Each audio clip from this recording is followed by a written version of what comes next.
This channel does not promote any violent, harmful, or illegal activities. All content provided by this channel is meant for an educational purpose only.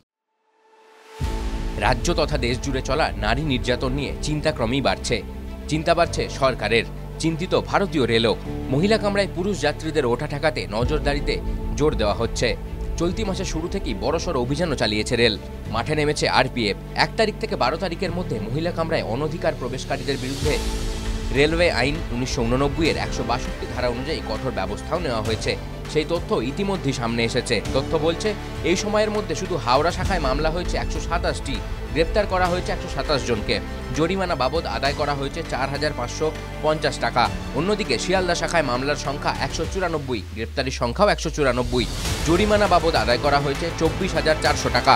Malda সেকশনে মহিলা কামরায় অনধিকার প্রবেশের জন্য 26টি মামলা করা হয়েছে বলে রেল সূত্রে খবর। গ্রেপ্তার করা হয়েছে 33 জনকে, জরিমানা বাবদ আদায় করা হয়েছে 800 টাকা। আসানসোল শাখায় মামলার সংখ্যা আবার সেঞ্চুরি পার করে ফেলেছে। মামলার সংখ্যা সেখানে 131, গ্রেপ্তার করা হয়েছে 159 জনকে, জরিমানা বাবদ আদায় করা হয়েছে 28,800 টাকা।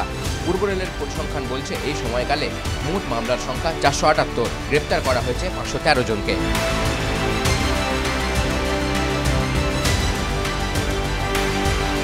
TV9 Bangla digital.